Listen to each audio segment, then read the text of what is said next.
Good morning. It is July 18th, and today's devotion I am titling A Devotion for Our Times. And I want to read these verses to you. We're going to do a devotional series on the book of Habakkuk. Habakkuk chapter 1 verses 2 through 4, he says, "How long, O Lord, must I call for help, but you do not listen? Or cry out to you violence, but you do not save? Why do you make me look at injustice? Why do you tolerate wrong? Destruction and violence are before me. There is strife and conflict abounds. Therefore the law is paralyzed and justice never prevails. The wicked hem in the righteous so that justice is perverted."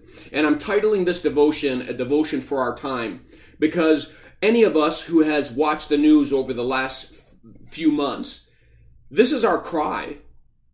This is our cry. And maybe we're not even crying to God because we don't believe in God, but we're crying, why all the violence? Why is everything upside down? Why do the just seem to suffer and those who are wicked seem to get away? Why is everything crazy? Why is everything out of control?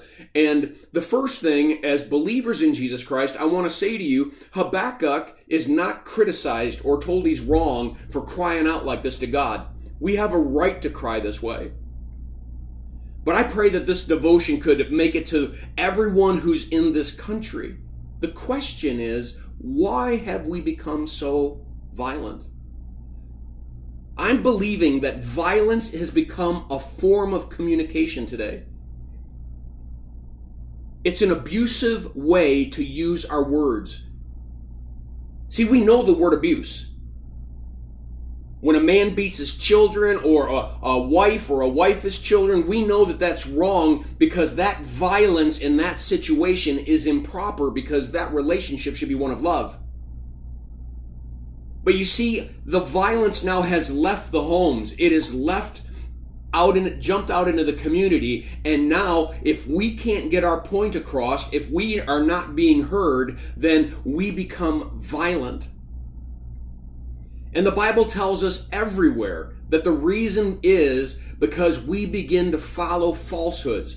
A society begins to adopt lies, and they follow the lies, and that lies takes them to disobedience, and that disobedience takes them to wickedness, and all of a sudden a society is out of control. Habakkuk's pointing it out, and it's not going to be too long after this that the whole nation of Judah is going to be destroyed because of their disobedience. And you're going to say, what kind of disobedience? Simply that they left truth. They forgot that the God of the universe had created them. You see, in our very preamble to our Declaration of Independence, we talk about the fact that we are all created equal. And that the truths, inalienable truths that we all yearn for are self-evident.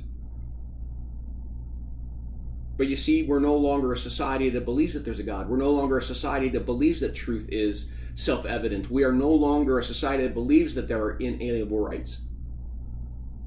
And as soon as those truths are let go of, the question is, what takes its place? Well, what takes its place is your opinion, my opinion, and 20 million other people's opinions. But what if those opinions conflict? Well, you get violence. There's only one way to stop the violence. It's not to have more police. It's not to have a military take control of a city. It's not to have people oppressed. It's to return back to truth. It's to turn back to God. It's to turn back to love. We were created in the image of God, and we are called to love one another, to see ourselves as equal before God and before all men, and that we would find ways to communicate truths so that all humanity's rights can be protected. Oh, I pray that we return back to those things, because if we don't, Habakkuk's words are going to become our words, and society will simply become more violent. I know this devotion has been long.